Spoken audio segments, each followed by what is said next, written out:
pueden encontrar. Vamos a darle paso entonces al primer panel de la jornada que hemos denominado Construyendo la hoja de ruta al 2030. Retos y oportunidades para América Latina y el Caribe frente al nuevo marco global de biodiversidad. Queremos invitar al escenario a Rodrigo Peñailillo, es representante en Colombia del Banco de Desarrollo de América Latina y el Caribe, CAF, bienvenido. Marcelo Tomé Silva de Almeida, vicepresidente de la Confederación Nacional de la Industria de Brasil, bienvenido. Sergio Capón, presidente de la Cámara de Industrias de Costa Rica, bienvenido. Y al señor Juan Camilo Nariño, presidente de ACM, Asociación Colombiana de Minería, quien será el moderador de este espacio. Así que adelante, bienvenidos, y ustedes ya saben, pueden seguir toda esta congreso, esta conferencia a través de las redes sociales y pueden etiquetar o numerar a la Andy y el hashtag o numeral Biodiversidad y Empresas COP16. Gracias. ¿Listos? Bienvenidos. Muchas gracias, muy buenos días para todos. Nuevamente muchas gracias al Consejo Gremial y a la Andy por la organización de esta conversación empresarial. Antes veníamos hablando y es parte de este panel y ha sido parte de la conversación de esta mañana de cómo en esta COP es esencial la conversación de la financiación de la biodiversidad. Cómo entre todos los países, el sector privado, las comunidades, cómo entre todos podemos generar alternativas reales para financiar la biodiversidad.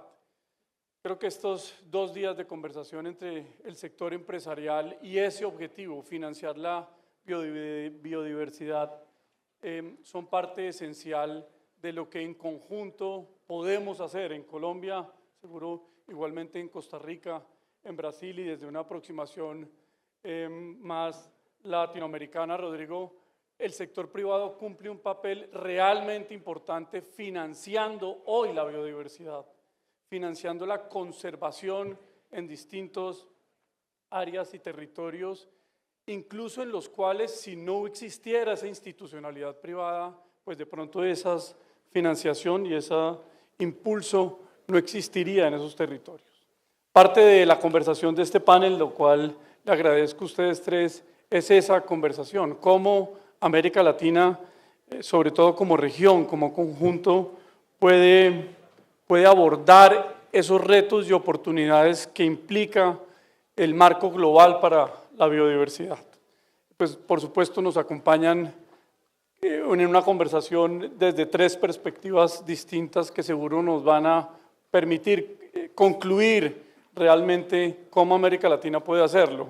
Rodrigo Peñailillo, representante de la CAF en Colombia, por supuesto con una aproximación más regional. Marcelo Tomé, vicepresidente de la Confederación Nacional de Industrias de Brasil, y Sergio Capón, presidente de la Cámara de Industrias de Costa Rica. Bienvenidos todos. Déjenme, yo comienzo con una pregunta general para todos ustedes, ya después vamos como concluyéndola más a cada uno de sus realidades en los países.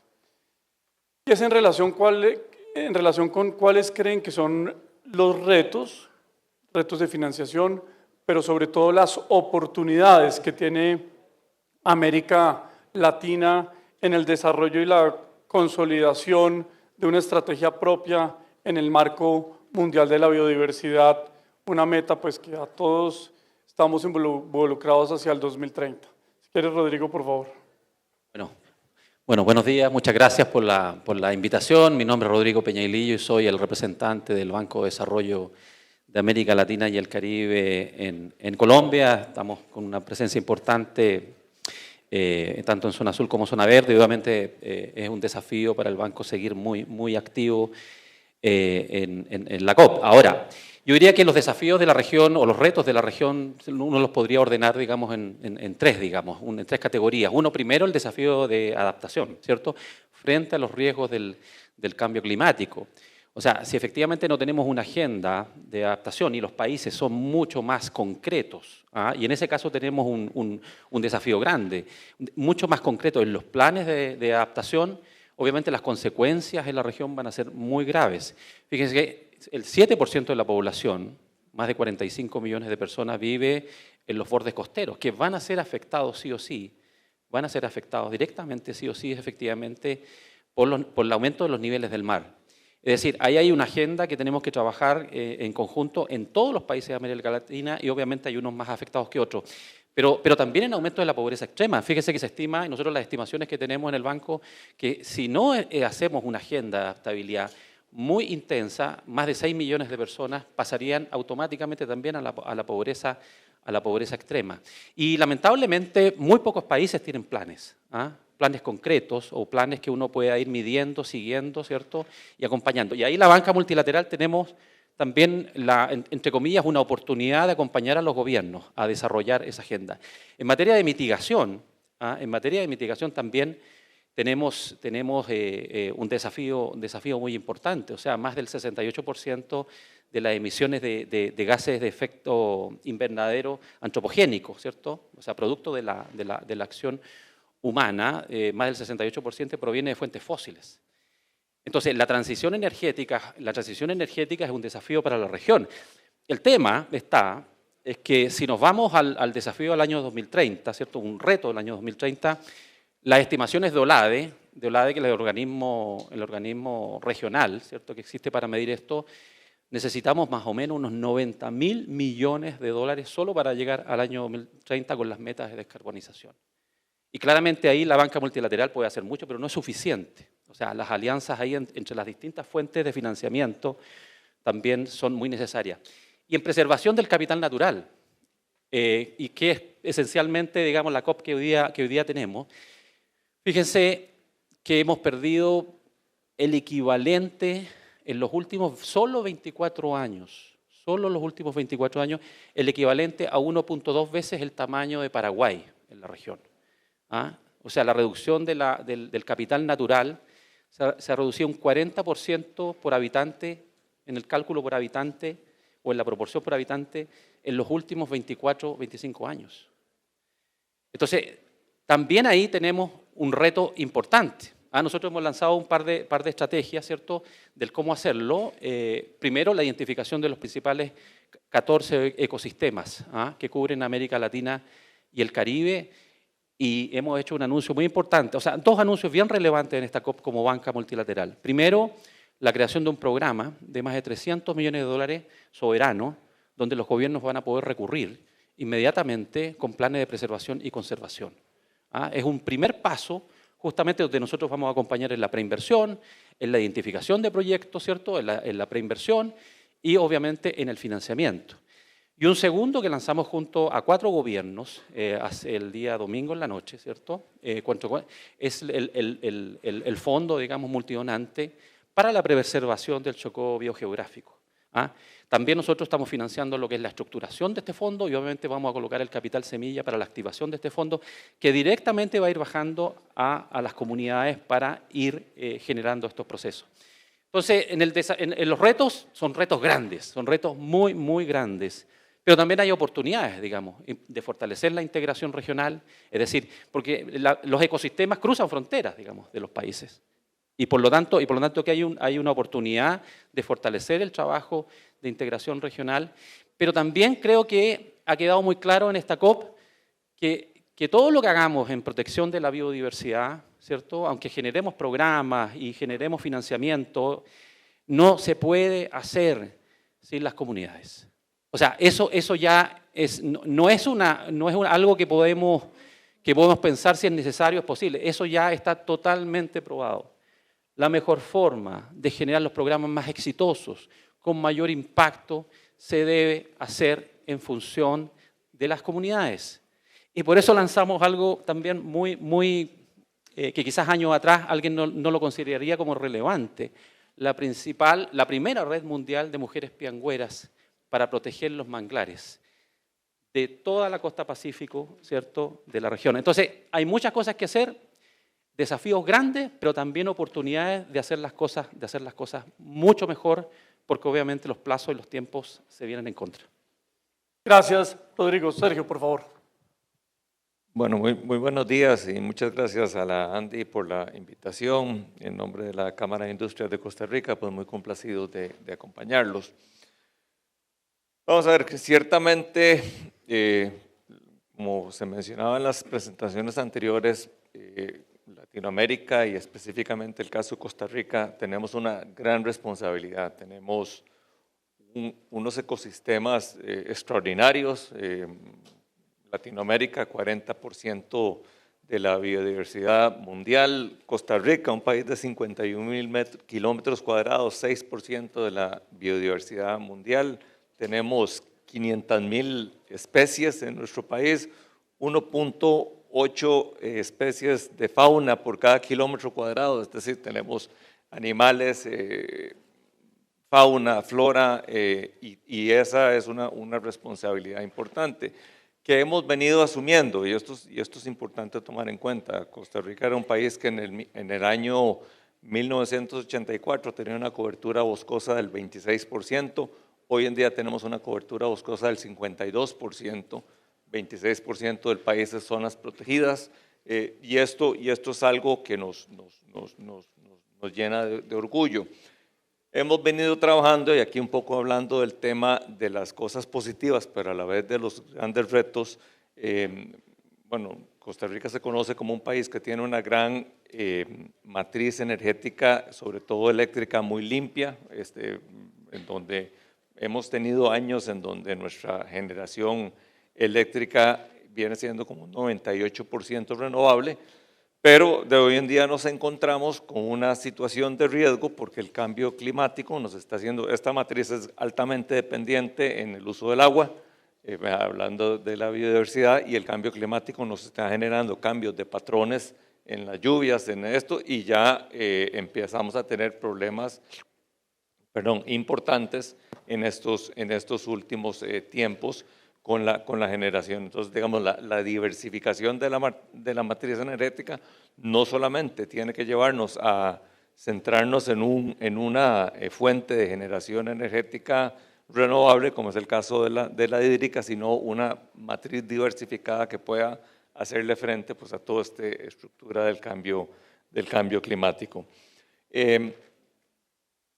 Dentro de estos retos tenemos los retos de básicamente el tema económico y fiscal, porque esta estrechez fiscal que vivimos en la región, y bueno, en Costa Rica y asumo que en toda la región también, nos lleva a que nuestros países tienen una planificación muy débil o un aporte al tema de la mitigación y la adaptación al cambio climático sumamente pobre. Es decir, nosotros la infraestructura que estamos poco a poco desarrollando en el país, pues va cubriendo nuestras necesidades del corto plazo, pero en realidad no está pensado, ¿verdad?, con las necesidades de mitigación y de adaptación que necesitamos para enfrentar el cambio climático.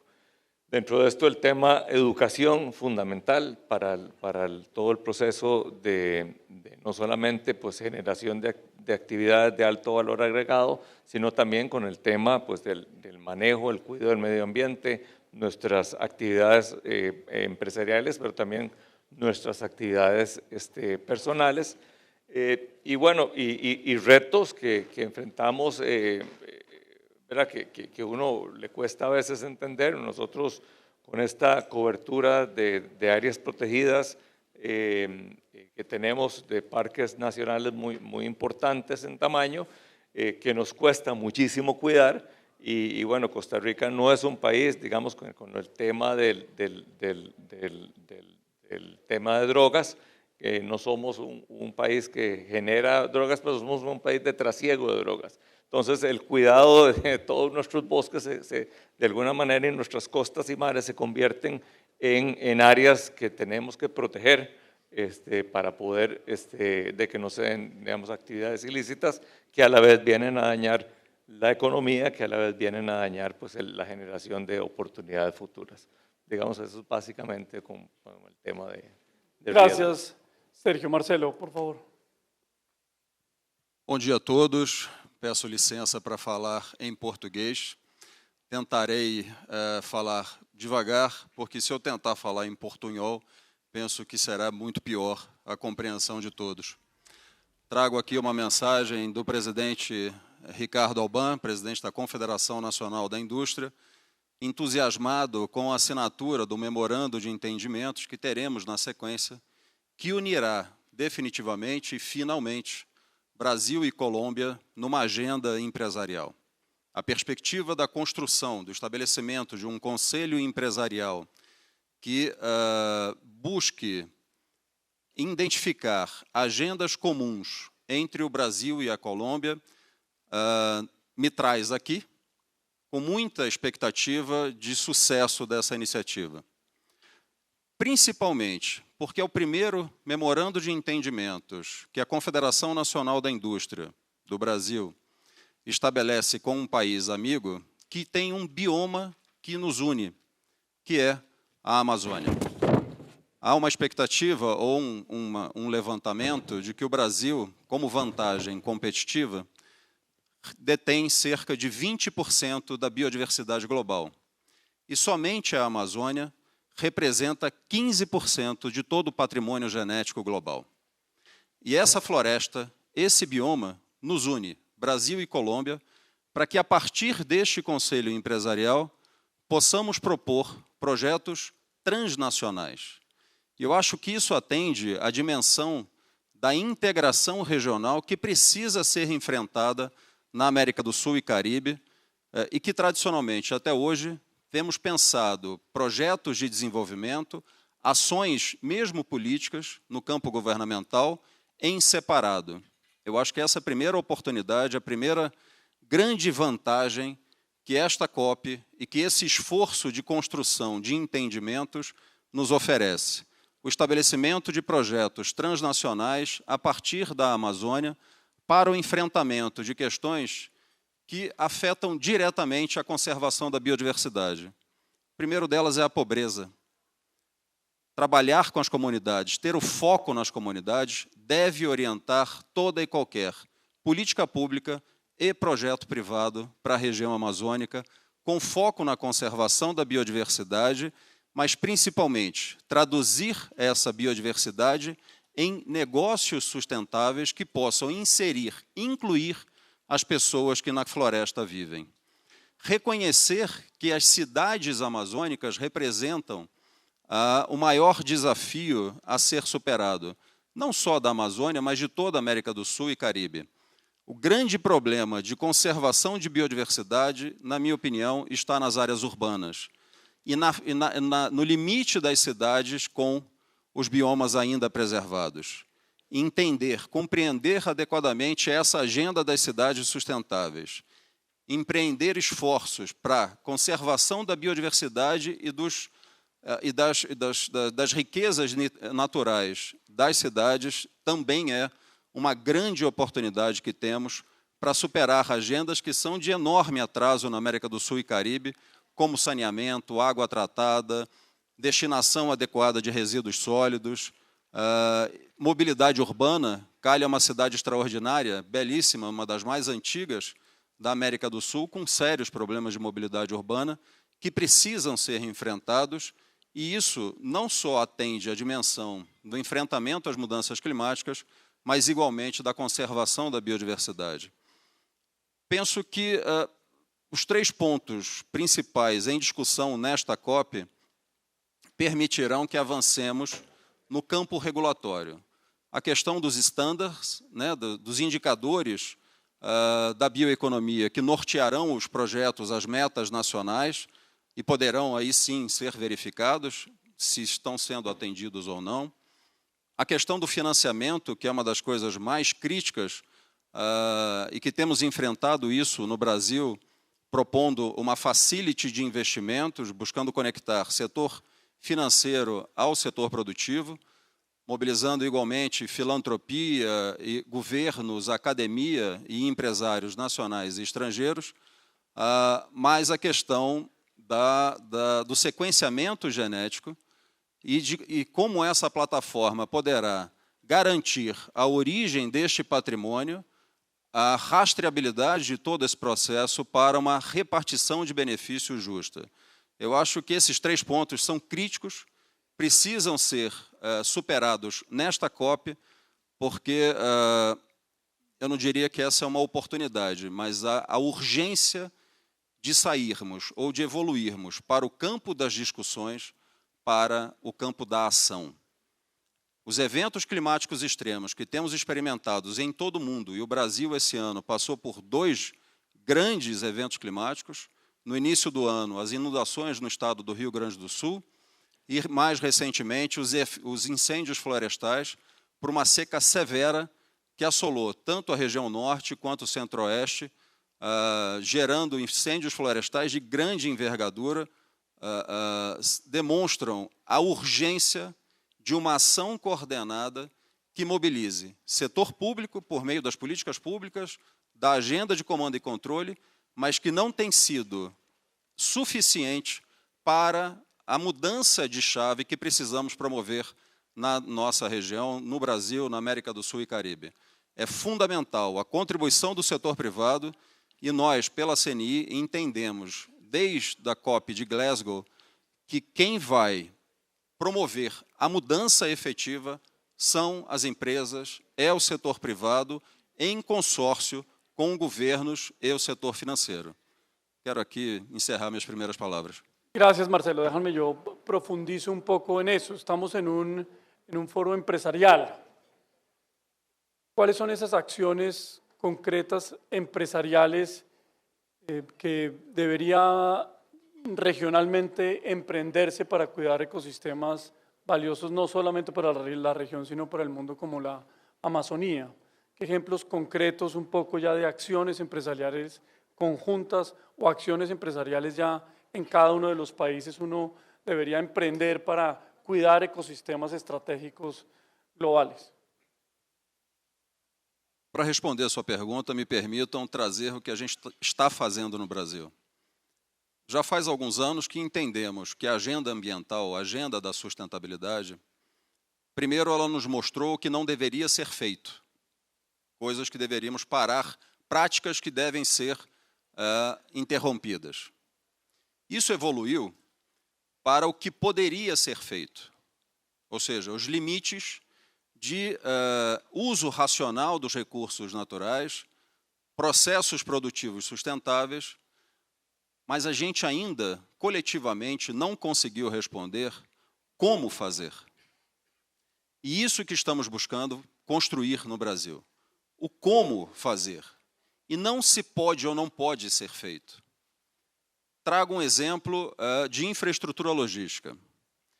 Nenhum país desenvolvido conseguiu chegar a um grau de desenvolvimento que atenda adequadamente às necessidades do seu povo sem infraestrutura adequada. Então, a discussão, especificamente no recorte da Amazônia, não é se a Amazônia pode ou não pode ter infraestrutura, mas qual infraestrutura a Amazônia deve receber para, de forma sustentável, para atender todas as necessidades de locomoção das pessoas, de produção, de conectividade, de energia e tantas outras que são agendas superadas pelo mundo desenvolvido desde o início do século XX e que até hoje, em pleno século XXI, a Amazônia carece de uma infraestrutura adequada. Eu acho que esse é um primeiro ponto, discutir como fazer com responsabilidade e foco em garantir os indicadores mínimos de sustentabilidade, mas sim prover soluções adequadas às cidades e à integração regional, falo aqui no recorte nacional, recorte brasileiro. Igualmente, essa visão precisa ser expandida para a integração regional. Não conseguiremos avançar numa integração regional, em especial da Amazônia, olhando os 9 países, sem uma infraestrutura adequada, que seja sustentável e que garanta esse fluxo um fluxo comercial e de pessoas para que os negócios possam acontecer, trazendo para a dimensão econômica. A ausência de infraestrutura igualmente nos separa, e isso precisa ser superado. E o que podemos entender? que a colaboração do setor privado com os governos, propondo agendas positivas, reconhecendo, a partir da consciência que ganhamos nos últimos anos, do nosso papel nesta agenda, permitirá e tem permitido uma mudança significativa na construção tanto dos projetos públicos quanto das propostas privadas, mas principalmente trazendo o setor financeiro para esse processo. Por quê? Não basta termos soluções financeiras de financiamento às comunidades para produzir algo, sem a promoção da inclusão socioeconômica dessas comunidades em cadeias de valor que garantam perenidade nas soluções. Existe um esforço muito grande, de muitos anos, buscando desenvolver essas comunidades com atividades econômicas, mas esse passo definitivo da inclusão socioeconômica não havia sido feito e nós estamos fazendo por meio de uma organização que construímos a partir da Confederação Nacional da Indústria, chamado Instituto Amazônia Mais 21, que é a soma dos empresários da Amazônia propondo uma agenda de negócios sustentáveis para a região. Temos enorme interesse em colaborar com a Colômbia para que esses projetos possam ser replicados e ter ganho de escala para que organismos como a CAF reconheçam a escala de impacto que juntos podemos promover. Gracias, Marcelo. Sergio, si algo similar tienen en común Colombia y Costa Rica son unas enormes áreas protegidas, tal vez como porcentaje más Costa Rica. ¿Qué ejemplos concretos hay del sector empresarial uniéndose a proteger esos parques naturales que además tienen unas funciones, por supuesto, ecosistémicas, pero además educativas profundas para los jóvenes y niños en distintos colegios, universidades y demás? ¿Qué ejemplos concretos hay del sector empresarial costarricense trabajando, sumándose al gobierno para conservar ya las áreas estratégicas delimitadas y determinadas así por la ley? Bueno, básicamente nosotros, Costa Rica le ha sacado provecho, digamos, a ese esfuerzo de áreas protegidas. Claramente, uno de nuestros ingresos importantes en nuestra economía es todo el tema del ecoturismo. Y este ecoturismo, pues, no de alguna manera, totalmente está relacionado a ese esfuerzo o esa visión que se tuvo hace 50, 60 años de empezar este proceso de protección de áreas. Entonces, claramente hay una visión y hay un interés país en términos de la conservación de estas áreas, y no solamente por las áreas protegidas propiamente, sino, y ahí hay un esfuerzo empresarial importante en lo que llaman las áreas de amortiguamiento o mitigación, o sea, las áreas alrededor, porque poco ganamos si tenemos un parque nacional, digamos, protegido hasta cierto momento, y de ahí para adelante, pues, cortamos y destruimos el resto. Entonces, todo este proceso de generaciones de áreas de compensación o mitigación alrededor de las zonas protegidas es una actividad muy importante del sector empresarial, que se ha integrado con algunas iniciativas también importantes a nivel nacional, que son los fondos conocidos como los fondos de FONAFIFO, que son fondos pues de incentivos para precisamente la conservación de estos bosques de las áreas aledañas. Esto es un área muy específica. Pero claramente el tema de la conservación, el tema de la biodiversidad, Costa Rica es un país que tiene, de acuerdo a los datos de CEPAL, desde el 2018, entre el 13 al 16% de nuestra economía, de nuestro PIB, es directamente relacionado a la bioeconomía. Entonces, esto también, pues, promueve una visión empresarial, pero claramente, como lo decía Marcelo, creo haberle entendido a Marcelo, es trascendental el involucramiento del sector empresarial en el tema de la conservación del medio ambiente. Primero y sobre todo, porque el sector empresarial tiene que trabajar con el gobierno para generar oportunidades, porque creemos nosotros que una de las mayores amenazas que tenemos como sociedad pues es la pobreza. Y si no generamos las fuentes de empleo, si no generamos el desarrollo social de nuestras comunidades, pues difícilmente vamos a lograr la sostenibilidad en el largo plazo. Eso es para nosotros central dentro del tema de sostenibilidad. Gracias.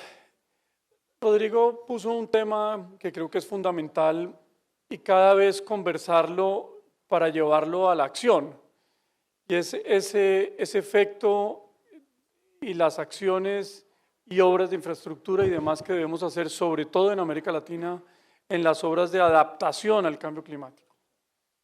Si algo ha caracterizado la conversación del cambio climático, sobre todo, por supuesto, en Colombia, pero en otros países de la región, es cómo debe uno reemplazar los combustibles fósiles, cómo debe haber una matriz energética más balanceada, cómo las inversiones e incentivos fiscales deben ir a generar esas matrices y esas inversiones para generar electricidad de otras formas. Y posiblemente se nos está quedando parte de los efectos que va a tener el cambio climático por fuera. Es cómo vamos a adaptar miles de ciudades, poblaciones, carreteras, cultivos de todos los tamaños a eso. ¿Cómo abordar ese reto en América Latina en particular? ¿Cómo financiar esas, más que financiar primero, cómo llevar esa conversación a una conversación más equilibrada?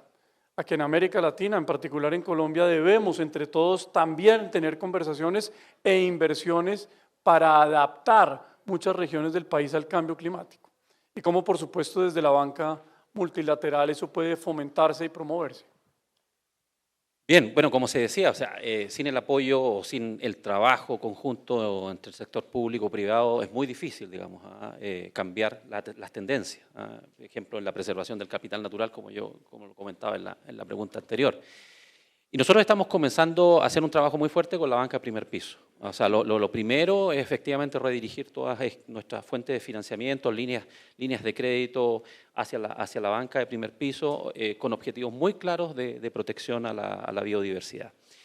¿Por qué? Porque además eso permite a nosotros, ¿cierto?, destinar tasas compensadas. Es decir, porque al final el sector privado obviamente es fundamental, pero si no tiene fuentes de financiamiento, ¿cierto?, que lo hagan, que sean competitivas, digamos, y que permitan, digamos, cerrar los proyectos financieramente, es muy difícil, digamos, y puede quedar solo en una buena intención.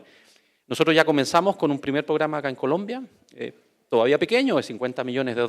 La idea es multiplicarlo por toda la región y justamente va a estar destinado a través de un banco comercial, banco primer piso, está destinado exclusivamente para aquellos pequeños y medianos empresarios, ¿cierto?, con inversiones en promedio 50, o sea, 500.000, $1 millón, $1,5 millones, que necesiten financiamiento para proyectos de conservación, ¿cierto?, ejemplos, o generación de agua dulce, o proyectos de uso productivo de la tierra. Es decir, si eso nosotros como banca multilateral lo seguimos multiplicando, digamos, a lo largo de todas las fuentes de financiación, de todas las bancas de primer piso de la región, sin duda estamos haciendo una contribución muy relevante, porque nosotros hoy día, solo en Colombia, este año vamos a aprobar más de $1.100 millones en financiamiento a la banca de primer piso. Pero ese giro lo estamos dando muy fuerte, y sobre todo por el desafío del cumplimiento del Pacto Verde, que más allá que hay un aplazamiento, va a ser un aplazamiento de 1 año, 2 años, que más bien tiene que ver con la falta de medición, ¿cierto?, de métricas desde el lado de la Unión Europea, no porque efectivamente se esté pensando en dar más plazo, digamos, a los empresarios, exportadores, productores de la región. Y si efectivamente ahí no trabajamos, banca multilateral, la banca comercial, los gremios, ¿cierto?, y obviamente el gobierno, ¿cierto?, en generar fuentes de financiamiento para hacer estos cambios y adaptarse a estas nuevas reglamentaciones, el efecto en materia de empleo, ¿cierto?, el efecto en la empresa local puede ser muy grande. Lo segundo, con el gobierno. Con los gobiernos estamos trabajando. Fíjese que ahora en El Salvador hicimos el más importante operación financiera de canje de deuda por naturaleza.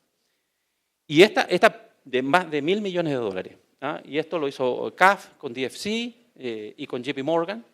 que en la práctica es recomprar la deuda, ¿cierto? Y a través de este estrés financiero, este diferencial que va a generar más de 350 millones de dólares, DFC, CAF y el gobierno de El Salvador decidieron destinarlo en un 100% a través de un fideicomiso a la conservación, ¿cierto? Restauración y conservación del río Lempa, el principal río de El Salvador y de Centroamérica probablemente.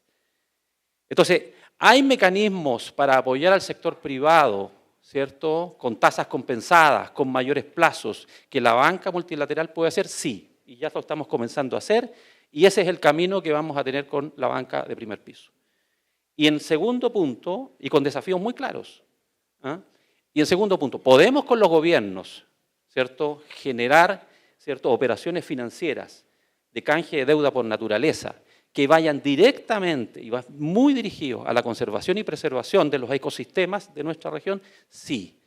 Y lo que hicimos este año, hace un mes atrás apenas, con el río Lempa en El Salvador, es la muestra más clara de que efectivamente innovando se puede desarrollar. Ese es el rol de la banca de desarrollo, no hay otro, y esa es nuestra misión. Y creo que en CAF vamos aceleradamente a seguir de los 17.000 millones de dólares que aprobamos todos los años, gran parte de eso, a lo menos el 40% de nuestras aprobaciones, van a estar dirigidos en ese objetivo. Gracias. Permítanme, profundizamos un poco en esa retadora pregunta del panel, y es cómo trazar realmente con cosas concretas una hoja de ruta en América Latina para esa conservación de la biodiversidad en la región. ¿Qué tenemos que hacer? ¿Cómo nos podemos poner a trabajar para tener una hoja de ruta clara para pues, como así lo dice el mandato al 2030? No es un reto menor. ¿Cómo lo podremos lograr? Yo diría que hay tres grandes líneas de trabajo que lo veo yo desde obviamente de la banca multilateral y el apoyo al financiamiento que nosotros podemos hacer. Primero, la transición energética. O sea, ahí tenemos que hacer un esfuerzo notable, porque como lo decía, al 2030 las estimaciones que tenemos es que se requieren más de 90.000 millones de dólares para financiar planes de inversión, ¿cierto?, de transmisión, de generación, transmisión en la región. Y ahí todo lo que es la interconexión regional, ¿cierto? Ejemplo, lo que se puede hacer con Colombia, Panamá, y así entre Chile y Perú, y entre todos los países, por supuesto que va a contribuir a ayudar, y va a ayudar, obviamente, a tener un sistema integrado más sólido, y obviamente que incluso puede exportar energía, digamos, teniendo las tres principales zonas con mayor radiación, ¿cierto?, y más competitivas, dos de las más competitivas en el mundo, acá en nuestra región, entre ellos Colombia, ¿cierto?, el norte de Chile o el norte de Brasil, ¿cierto? Entonces, enfrentar la transición energética con una mirada conjunta, integrada, de largo plazo, de largo aliento como región, es fundamental. Y ahí, nuevamente, nosotros como un banco que tenemos presencia en 27 países de la región, y como probablemente el principal bien público de la región, que es CAF, jugamos un rol ahí fundamental. Pero no olvidarse que la transición digital es otro tema y que contribuye mucho también, ¿cierto?, a enfrentar estos retos. Y ahí estamos atrás, y muy atrás. Por ejemplo, la estimación al 2030 del apoyo, o sea, del aporte de la inteligencia artificial en Estados Unidos va a ser de un 15% del Producto Interno Bruto. Pero en la región apenas sería de un 5%. Tenemos todavía zonas completas de países sin conexión digital. O sea, el desafío que tenemos que hacer en esta materia es fundamental y obviamente nos va a ayudar y nos va a contribuir en esta línea. Y seguir generando instrumentos para la preservación y conservación de nuestro capital natural. O sea, lo que yo les comentaba en la primera pregunta, o sea, en 25 años perdimos el 40%, un equivalente a 1.2 veces Paraguay. O sea, a ese ritmo, imagínense lo que va a pasar al año 2030 y al año 2050 con nuestros ecosistemas. Y como siempre lo decimos, bueno, este es el principal pulmón, ¿cierto?, del mundo. Y lo que estamos haciendo efectivamente es generando un daño, un retroceso, pero con consecuencias muchas veces irreversibles. Y ahí el reto fundamental es comprender que sin el trabajo con las comunidades, no solo buscar fuentes de financiamiento innovadoras, como le comentaba lo del río Lempa, pero si lo del río Lempa no se hace en conjuntos con las comunidades, el financiamiento no es suficiente. El financiamiento no es suficiente. Creo que hacia allá, enfrentar la transición energética, enfrentar la transición digital y, por otro lado, la preservación de nuestro capital natural a través de instrumentos innovadores, pero también ser muy conscientes que tiene que ser con un trabajo comunitario muy profundo. Yo creo que es el camino para los próximos 6 años y obviamente para los próximos 26 años pensando en el año 2050. Gracias, Rodrigo. Sergio, déjenme, yo le pongo a esa respuesta de cómo trazar una hoja de ruta clara en América Latina un ingrediente adicional. No se le dice a Rodrigo para no ponerlo en problemas, y es que parte de la conversación y de la característica en América Latina de la conversación de la protección de la biodiversidad tiene un fuerte contenido ideológico, político e ideológico. Y creo para generar esas hojas de ruta regionales debemos superar esa conversación profundamente ideológica que a lo único que nos lleva es a separarnos y no a unirnos en torno a un gran problema. Yo solo le agrego, el canje de deuda por naturaleza que se aprobó en El Salvador fue aprobado por unanimidad por todos los países de América Latina y el Caribe como la primera operación en el mundo en canje de deuda, la más grande que se ha hecho. Pero fue aprobada por todos, independiente de su posición política. Es un gran ejemplo. ¿Cómo avanzar en eso? Y cómo avanzar un poco en que esto es un gran problema que nos debe unir y que no a través de esa conversación debe separarnos, que es un poco lo que ha venido manteniéndose en la conversación en estos propósitos en América Latina. Bueno, yo creo que el ejemplo de lo que están haciendo ustedes hoy en este congreso aquí, en la presencia de la COP, esta presencia del sector empresarial, es fundamental, porque ciertamente tenemos una separación y claramente lo vivimos en el día a día, esta parte ideológica en donde se ven bandos, los bandos, digamos, lo que llamamos los verdes, ¿verdad? Que están simplemente promoviendo, yo que estoy en la Cámara de Industrias y nosotros damos seguimiento a la agenda legislativa de nuestro país, o sea, los proyectos de prohibición, de restricción, de no uso, son literalmente cientos de proyectos que luchamos día a día, proyectos de muy buenas intenciones, pero que si se llegan a implementar, pues simplemente van a terminar destruyendo el sector empresarial. Y si destruimos el sector empresarial, pues destruimos la fuente de generación de ingresos de la gente y no vamos a obtener esto. Entonces, pero a la vez también nosotros como sector empresarial, y por eso alabo nuevamente lo que están haciendo aquí, nosotros como sector empresarial también nos hemos quedado muy al margen, digamos, de la discusión, porque como que tratamos de hacerlo nuestro, tratar de hacerlo de una manera responsable y sostenible, pero no nos involucramos necesariamente en la discusión, digamos, de estos planes y política a largo plazo. Ahora, claramente el sector empresarial necesita apoyo a través de incentivos más que restricciones y persecuciones, ¿verdad? Nosotros necesitamos, y aquí hay un tema. Les voy a poner un ejemplo muy sencillo. Estamos pasando en Costa Rica una resolución para reducir las emisiones de azufre del búnker, que ya de por sí tenemos un búnker de bajo nivel de azufre, ahora se quiere más bajo. Ese impacto, que es apenas como un 0.7% de apenas un 2% de búnker que se usa en la matriz energética petrolera total, tiene un impacto de costos de un 30% sobre estas empresas. Entonces, son impactos literalmente cero para el medio ambiente, que trae grandes perjuicios para el sector empresarial, que no van a generar efectos más que de pérdida de empleo, ¿verdad? Si se llegan a dar. Entonces, esta alineación de medidas creo que es fundamental para que caminemos en la dirección correcta. Creo que ya además de lo que tenemos en común en materia de parques naturales y áreas protegidas, ahora tenemos otra cosa en común, y es un exceso de regulación restrictiva y no propositiva que junte todos los propósitos para conservar entre todos. Marcelo, por favor. Vou responder separando, na minha opinião, o que é dever do setor público do que cabe ao setor privado. Eu acho que tem três objetivos, retos, que precisam ser alcançados. Primeiro, o enfrentamento à pobreza.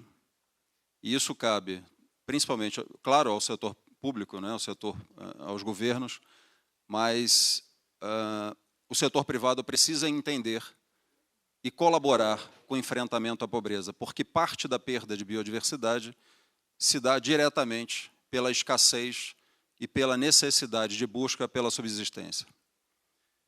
O segundo ponto, que aí é uma experiência pessoal, eu aprendi vivendo na Amazônia há 25 anos, que aonde não tem uma atividade econômica regular, uma empresa, um empreendimento, é onde o ilícito, o crime, se instala. Então, na medida em que, juntos, setor público e privado, promovam o desenvolvimento sustentável de empreendimentos responsáveis e sustentáveis, menor será o espaço para as atividades ilícitas e criminosas. Acho que é um segundo ponto fundamental que precisa ser perseguido, precisa ser alcançado tanto pelos governos quanto pelas empresas. E o terceiro ponto é o papel de cada um nessa agenda. Foi dito que o excesso de regulação desestimula o empreendedor, desestimula o empresário a tomar risco, a buscar financiamento, a planejar um empreendimento, porque, às vezes, é quase impossível superar o governo para começar a operar. Isso acontece no Brasil, acontece, acho que na maioria dos países latino-americanos. Não defendo um ambiente sem regulação, não é isso, mas um ambiente que promova o desenvolvimento. E, principalmente, avançar para a lógica de que a agenda precisa ser norteada por tributos, taxas e multas, e sim para incentivos econômicos. Por exemplo, economia circular no Brasil. É mais caro o reuso do material do que o uso da matéria-prima no seu estado natural. Porque quando você reutiliza o material, todos os tributos em todas as etapas da cadeia produtiva incidem novamente. Ou seja, o produto fica muito mais caro, muito mais caro. Isso desestimula por completo o avanço da agenda de economia circular no Brasil. Isso é uma questão regulatória, é uma questão de Estado, e entender que com incentivo econômico será possível estimular o avanço de agendas sustentáveis. Esse é um primeiro ponto. O segundo ponto é o risco que a sustentabilidade traz para o negócio, para além das oportunidades, principalmente para o setor financeiro. O que eu quero dizer com isso? O apetite por investimentos na Amazônia, quem não conhece adequadamente a Amazônia, apesar das múltiplas possibilidades de bons negócios sustentáveis que ela oferece, também oferece risco pelo desconhecimento. Por isso que propusemos a Facility de Investimentos Sustentáveis, porque, ainda que os bancos multilaterais tenham envidado muito esforço em financiar empreendimentos sustentáveis, atividades sustentáveis, na promoção da transição energética, na agricultura de baixa emissão, tantas outras agendas positivas, ainda assim, apenas o capital privado, o capital comercial, não consegue absorver todo o risco que aquela operação oferece. Primeiro, a baixa qualidade dos projetos. Isso precisa ser superado. Um forte componente de assistência técnica para apoiar empreendedores nessa nova agenda. Por quê? Porque não sabem elaborar projetos com accountability e bankability. Isso é um componente fortíssimo, essencial para o sucesso dessa estratégia, para que esse empreendedor, essa iniciativa, tenha a capacidade de tomar o crédito. E aí a Facility de Investimentos tem esse pilar, essa plataforma de assistência técnica. Segundo ponto, Blended Finance. Somente o esforço dos bancos multilaterais não é suficiente, não será suficiente. Igualmente, o esforço dos governos não será suficiente.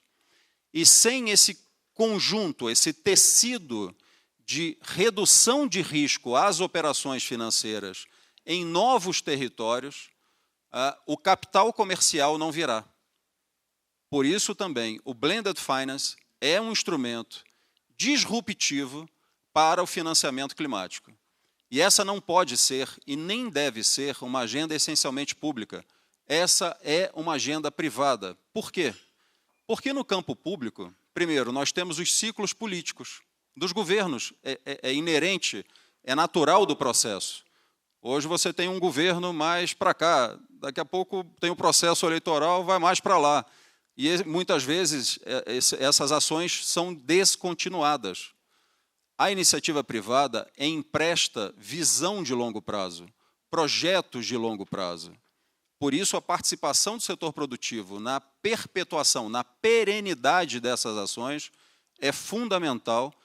E eu acredito muito no mecanismo de Blended Finance para que a gente possa atrair capital privado, atrair a filantropia, usando capital concessional e recurso público, reduzindo o risco das operações. E, por fim, promover inclusão socioeconômica. Isso é crítico. O papel do Estado em oferecer segurança jurídica para que isso tudo seja possível. A legislação promova o desenvolvimento dos negócios, mas que os negócios tenham foco nas pessoas que estão no território.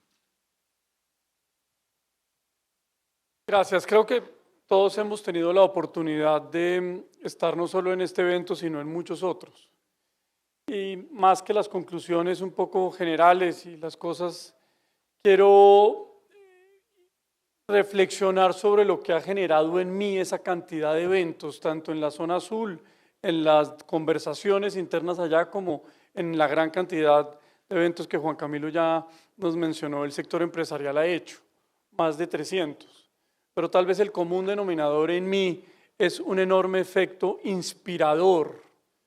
Es el enorme efecto inspirador que tiene una COP en la cual yo no había estado y posiblemente muchos de nosotros no habíamos estado. El efecto inspirador en reflexiones internas, en las intenciones y en las ganas de hacer mucho más. Déjenme en estos últimos minutos, les transmito cuáles han sido sus reflexiones y en dónde quisieran que el sector empresarial haga más hacia adelante en lo sucesivo. Yo creo que queda claro de la COP15 a la COP16 que no es suficiente, aun cuando no es suficiente el financiamiento, digamos. O sea, aquí efectivamente tenemos que llegar a acuerdos relevantes de cómo ese financiamiento finalmente se concreta y no queden grandes anuncios de grandes números. Y esa es la tarea de esta COP esencialmente, cómo aterrizamos esto. Y de parte nuestra, digamos, de la banca multilateral, por supuesto que todo nuestro esfuerzo, para hacerlo en términos muy prácticos, digamos, las utilidades de nuestro banco, en gran parte se van, y se están destinando ya, y se van a seguir destinando efectivamente a generar operaciones innovadoras con tasas compensadas, con plazos especiales. Ese costo lo asume CAF internamente, ¿cierto? Redistribuyendo su utilidad en eso. Esa es la decisión de los países, en al menos el 40% de nuestras operaciones. Y además la región tiene, a diferencia de los países desarrollados, tiene el gran desafío al mismo tiempo de reducir la pobreza y las grandes desigualdades de nuestra región. O sea, no podemos descansar además en ese segundo gran mega desafío regional, ¿cierto? De reducir la informalidad laboral, de mejorar la productividad, ¿cierto? Que la informalidad que supera el 50% en la región. Entonces, enfrentar los desafíos de adaptabilidad, de mitigación, de protección de nuestro capital natural, sin olvidarnos que más de 40, 45 millones de personas de nuestra región todavía viven en la extrema pobreza. Entonces, tenemos que trabajar más, ser más innovadores que justamente otras regiones, que otros territorios que están enfrentando también este desafío global. Eso. Sergio, por favor. Sí, tal vez voy a ser reiterativo con el tema de la participación del sector empresarial en estos procesos, porque nuevamente, el empresario per se debe involucrarse primero porque los empresarios, nuestra principal labor es administrar la escasez y precisamente lo que conlleva este cambio climático, lo que conlleva la conservación de nuestros bienes, es administrar esa escasez de recursos que tenemos que cuidar. Por otro lado, que dejemos de ver el sector empresarial como muchos nos ven, como el enemigo, porque el sector empresarial, al final, los que estamos detrás de esto, los empresarios somos padres, somos abuelos y queremos un futuro también para nuestras futuras generaciones. Sí necesitamos una integración porque la tarea es monstruosa y necesitamos la integración, ¿verdad? Los fondos de colaboración internacionales, pero sí, un poco viendo para atrás la señora del World Economic Forum que nos decía que en la Alemania ya no le pegan los zancudos en el parabrisas del carro, y en Costa Rica no tiene que andar todo el día, porque, bueno, si queremos que conservemos nuestros insectos y zancudos ahí, pues necesitamos ayuda, y esta colaboración internacional unido a los fondos multinacionales, unidos a los esfuerzos que tenemos que hacer nosotros asumiendo nuestra responsabilidad, creo que es un trabajo conjunto, muy delicado, pero es un trabajo conjunto que no podemos continuar con un ambiente de polarización como ha sido este tema. Gracias. Marcelo, en tu maravilloso español que todos hemos entendido, por favor concluye el foro. Asumo o compromiso de la próxima vez saber hablar bien el español, porque senão malogra sus ouvidos, ¿eh? Me portunhou. Parabéns à iniciativa dos empresários da Colômbia de promover esse diálogo. Mas eu penso que a ação concreta e urgente, ou melhor, a decisão concreta e urgente que precisamos tomar é a ação. São anos de anúncios, de compromissos, de metas assinadas, mas, tanto do ponto de vista do financiamento climático, das operações financeiras, de fato buscando enfrentar as mudanças climáticas, de fato promovendo o desenvolvimento sustentável, de forma coordenada, com foco no enfrentamento aos problemas, às causas dos problemas, eu pessoalmente ainda não vi. Faz 25 anos que eu decidi viver na Amazônia. Eu ainda não sou avô, mas já sou pai. E ao longo desses 25 anos, eu pude conhecer muitos lugares, em toda a Amazônia brasileira, em alguns países vizinhos, e o que me levou a tomar a decisão, enquanto empresário, de promover, de propor este movimento empresarial no Brasil, que é o Instituto Amazônia Mais 21, a partir da Confederação Nacional da Indústria, também a Facility Investimentos Sustentáveis, foi poder voltar a alguns lugares e perceber que eles estão piores hoje do que estavam há anos atrás. Eu não consigo mais admitir que isso é normal. E isso me move a colaborar com governos, com outros empresários e com o setor financeiro para que numa agenda positiva, propositiva e colaborativa, sim, quem tem a capacidade de fazer, o faça agora. A gente precisa parar, precisa falar menos e agir mais. Essa é a minha opinião. Muchas gracias a los tres y los invito a agradecerles con un aplauso. Una felicidad.